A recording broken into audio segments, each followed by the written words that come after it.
এখানে অনেক রকম পার্সোনাল এবং প্রফেশনাল চড়াই উতরাই আমি পার করে এসেছি, যেটা দিয়ে আজকাল সোশ্যাল মিডিয়াতে সবাই আলোচনায় থাকতে চায় নিজের পার্সোনাল লাইফ, নিজের কাদা ছোড়াছুড়ি পার্সোনাল লাইফের সম্পর্কে ওর বাচ্চা ওর এনিথিং দিয়ে। আমি কিন্তু সেগুলো কখনো, ওগুলো আমার ফোকাস না। আমার ফোকাস অলওয়েজ আমার কাজ, আমার পজিটিভিটি। আমার যোগিজ নামে আমি একটা প্রতিষ্ঠান চালাই, যোগা মেডিটেশনের।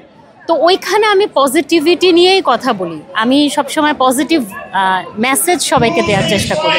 এর মধ্যে দু একজন তারা আমাকে চেনে না পার্সোনালি, তারা আমাকে চেনে না, আমাকে জানে না, তাদের কথা আসলে কি আমি ধরে বসে থাকলে আমার চলবে? I don't think so. I don't care. আসলে আমি কেয়ার করি আমি আমাকে কেয়ার করি।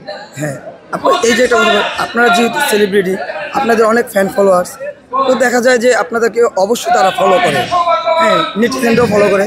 তো দেখা যায় যে কিছু কিছু বিষয়ের সাথে, সমসাময়িক বিষয়ের সাথে তারা মিলিয়ে ফেলে। ধরেন আপনি একটা কথা বললেন, তারা এটার সাথে এটা মিল খুঁজে পেল, বা ওটা দেখা যায় নিউজ হয়ে গেল, তখন এটা নিয়ে আসলে আপনার কী ভাবনা?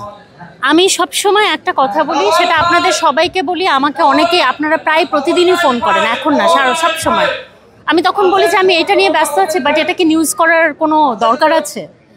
এবং আমি কিন্তু আপনাদের সবার ওই সাপোর্টটা অলওয়েজ পেয়েছি, যেটা নিয়ে নিউজ করার দরকার নেই সেটা নিয়ে আপনারা করেন না, সেটা পার্সোনাল হোক কাজের হোক। আর যেটা আমার কাজের, আমি কিন্তু না চাইতেই সবার ভালোবাসা পেয়েছি। সো আমি মনে করি যে ওই যে বললাম যে আমাকে চিনে না, সে যদি তার মতো করে একটা ছাঁচে, মানে নায়িকা আর একটা মেয়ে, তাকে একটা ছাঁচের মধ্যে সবাইকে ফেললে হবে না। সবার সাইজ একই রকম না, সবার ব্যাকগ্রাউন্ড একই রকম না, সবার পড়াশোনা একই রকম না, সবার ফ্যামিলি ব্যাকগ্রাউন্ড একই রকম না, হ্যাঁ, সবার চিন্তার ভাবনার জায়গা একই রকম না। আমি কিন্তু কাউকে নেগেটিভ বলছি না, আমি বলছি এক একজন এক এক রকম। বাট মানুষ যখন দূর থেকে দেখে, সে কিন্তু একটা ছাঁচের মধ্যে ভাবে।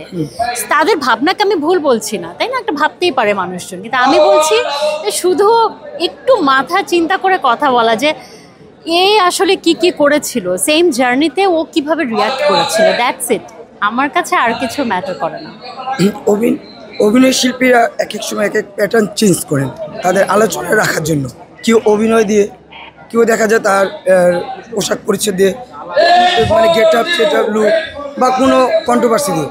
এই ক্ষেত্রে আপনি একজন অভিনেত্রী হিসেবে কীভাবে দেখেন এগুলো? আই থিঙ্ক আমি সো বোরিং সবার কাছে, আমি সো বোরিং। আমি আমার মতো থাকি অলওয়েজ, এখানে চেঞ্জ করার কিছু নেই। অনেকে আছে না যে অনেক মোটা হয়ে যায়, তারপরে সেটাকে শুকিয়ে আলোচনায় আসে। আমার ওটা দরকার নেই, আমি অলওয়েজ ফিট।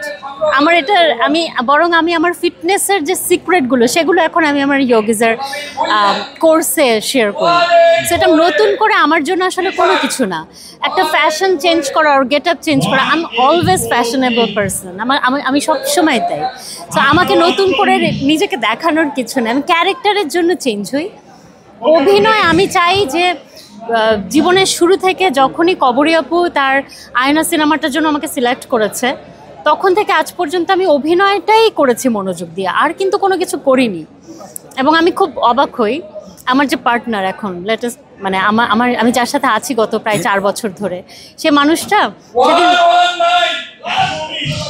মানুষটা সেদিন মিটিংয়ের মধ্যে আমাকে খাবার পাঠিয়েছে, একটা অনলাইনে সে খাবার পাঠিয়েছে। তো আমি যখন তারপরে ওর সাথে আমার কথা হচ্ছে, আমি বললাম যে আমি কাজের সময় কাউকে মনে রাখি না, নট ইভেন আমার ছেলে। হ্যাঁ,